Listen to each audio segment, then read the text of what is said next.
नमस्कार किसान भाइयों, आप सभी का हार्दिक स्वागत और अभिनंदन है।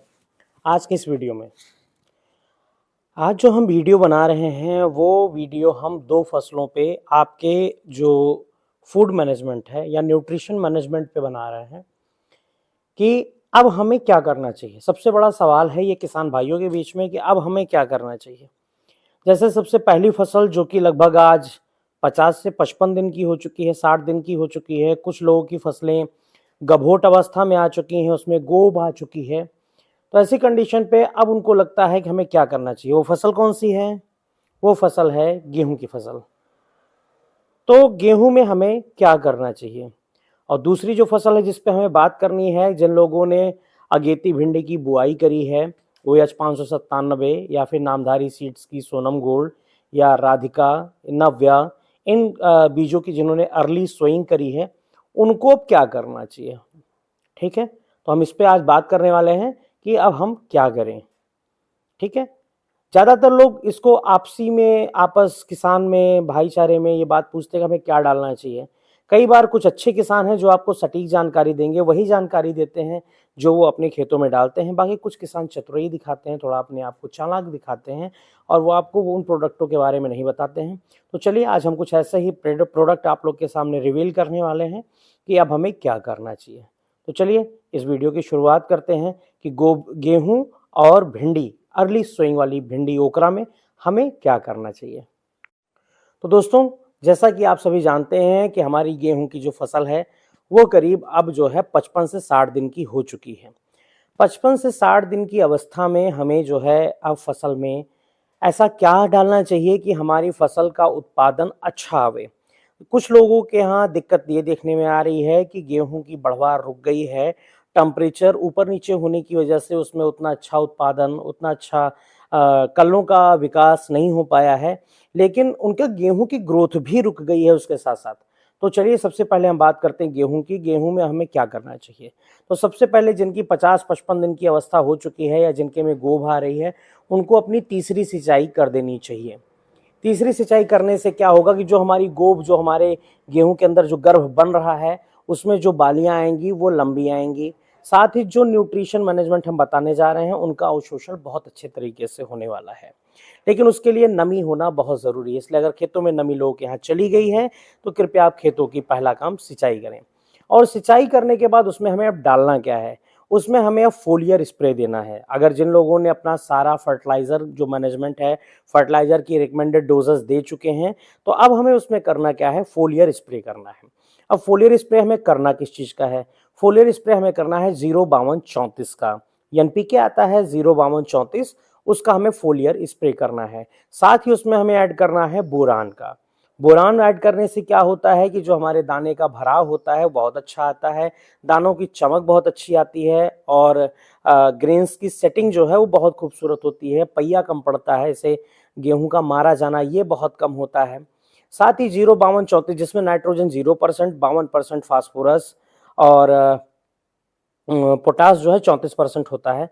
तो फास्फोरस का काम क्या है कि जो हमारी रुकी हुई ग्रोथ, जिनकी हम बात कर रहे थे कि कुछ ग्रोथ रुक गई है, तो जो रुकी हुई ग्रोथ है उसको चालू करने का काम करेगी। जो उसमें डेवलपमेंट होना है, इंटरनोड्स, गांठ से गांठ के बीच की दूरी को बढ़ाना शुरू करेगी। ठीक है, जिससे हमारे गेहूं में हमें भूसे का उत्पादन भी अच्छा आएगा। साथ ही पोटाश का काम क्या है कि जो हमारे दाने पड़ रहे हैं, जो बालियां आ रही हैं, बालियों की साइज अच्छी करना, दानों में भराव लाना, प्रति इसके अलावा साथ ही वो गेहूं में रोग प्रतिरोधक क्षमता का भी विकास करता है। इसलिए हमें क्या स्प्रे करना है, उसमें हमें डालना है 05234 और साथ में थोड़ा सा बोरान। इसका स्प्रे करेंगे तो आप देखेंगे कि आपका उत्पादन भी बहुत अच्छा आएगा। जो पछेती हवाएं, जो पछियां हवा जिस चलती है, जिसे कहते हैं पछुआ चल रही है या फगुआ हवा जो चलती है, उससे क्या होता है, नमी बहुत तेजी से गायब होने लगती है, जमीन की नमी। और जब जमीन में नमी कम होगी तो पौधों की भी नमी बहुत तेजी से गायब होगी। ऐसी कंडीशन में हम आपको सिंचाई करने का रिकमेंडेशन करते हैं कि सिंचाई ज़रूर कर दें, जिससे आपका आने वाला गोब जो है उसके अंदर की नमी हवाओं द्वारा ना सोखी जाए। जो हवाओं द्वारा नमी सोखी जाती है, अवशोषित की जा रही है, उस नमी को वो ज़मीन से पूरा कर सके। और साथ ही हमने जो स्प्रे बताया है इसका स्प्रे आप कर दीजिए 05234 के साथ बोरान। ठीक है, चलिए अब हम बात करते हैं अपनी दूसरी फसल की। दूसरी फसल हमारी जो है वो है हमारी भिंडी की फसल। भिंडी की फसल में लगभग लोगों ने 2 सिंचाई कर दी है, जिसने थोड़ा लेट बोया था।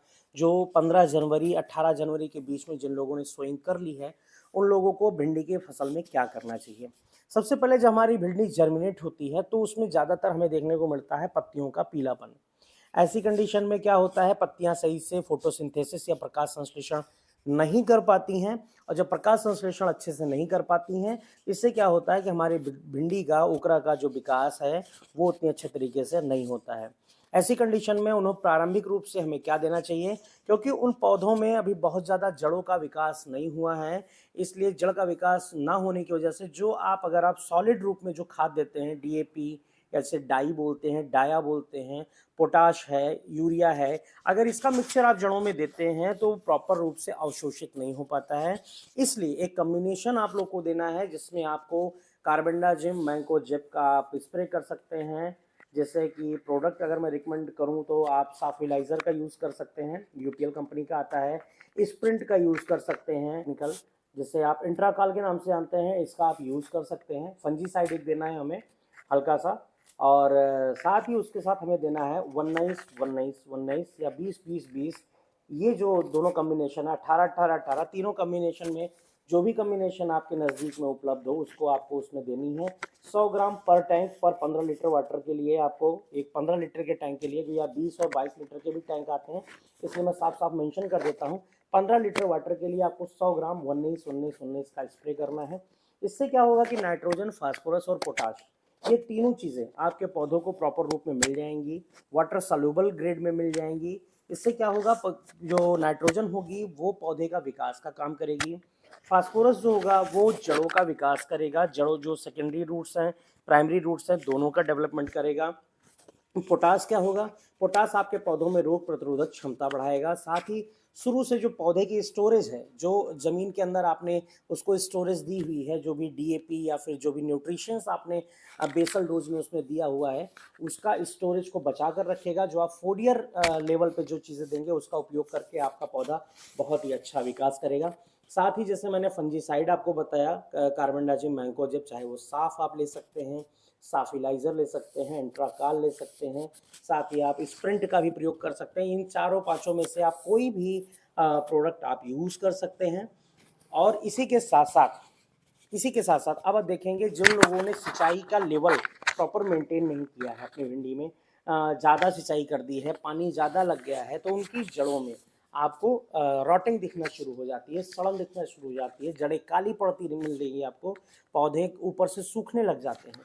ऐसी कंडीशन पे अगर आप देख सकते हैं तो हमारे पीछे एक प्रोडक्ट आपको दिख रहा होगा, इलेक्ट्रॉन। ये भी यूपीएल कंपनी का प्रोडक्ट है, इलेक्ट्रॉन के नाम से आता है।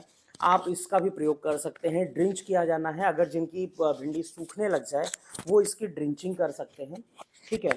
तो साथ ही आप जब 19-19-19 इसके साथ भी ऐड कर सकते हैं। अगर आप फंजीसाइड में स्प्रिंट और ये सारी चीज़ें नहीं दे रहे हैं, आपकी भिंडी सूख रही है, तो ये आप इलेक्ट्रॉन जो प्रोडक्ट है, इसमें आपको 3 एलिमेंट मिलते हैं, जिसमें 2 फंजीसाइड और 1 इंसेक्टिसाइड है। तो कीटनाशक और फफूंदनाशक दोनों चीज़ें आ जाती हैं। तो इसके साथ आप जो है 19-19-19 को मिक्स करके स्प्रे कर सकते हैं, ठीक है।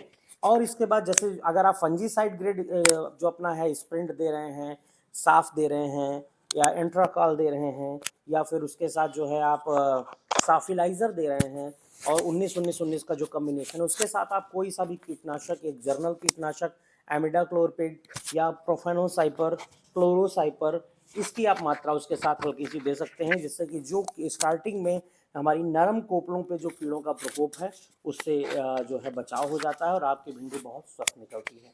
तो चलिए दोस्तों, हमारी इस जानकारी से आप अपनी गेहूं की फसल में अच्छा उत्पादन लीजिए और भिंडी की फसल में बहुत अच्छी ग्रोथ लीजिए। तो दोस्तों, अगर हमारी जानकारी आपको अच्छी लगी हो, उपयोगी लगी हो, तो प्लीज़ हमारे इस वीडियो को लाइक करें, अन्य किसान भाइयों तक शेयर करें। और अगर आप चाहते हैं कि हमारा यह वीडियो, ऐसे वीडियो, उपयोगी वीडियो समय समय पे आप लोग के बीच में आता रहे और आप उसकी जानकारी का लाभ उठाते रहें, तो हमारे चैनल को सब्सक्राइब ज़रूर करें। अगर आप सब्सक्राइब करते हैं तो हमें आपसे जुड़ने का मौका मिलता है, आप हमारे रेगुलर व्यूअर बनते हैं, तथा लाइक करने से हमें अप्रिसिएशन मिलता है, हमें एक तरह का प्रोत्साहन मिलता है कि ऐसी जानकारी आप लोग के बीच में लाता रहूं। और जो भी ज़रूरतमंद किसान है, जब उन तक आप हमारा वीडियो शेयर करते हैं, तो जिन जानकारियों का लाभ आपने उठाया है वो हमारे किसान भाई भी उठाते हैं। तो दोस्तों इसी के साथ मैं आपका दोस्त गौरव सिंह अवधवासी आप लोगों से विदा लेता हूं और मैं चाहता हूं आप स्वस्थ रहें, मस्त रहें, जहां रहें ज़बरदस्त रहें।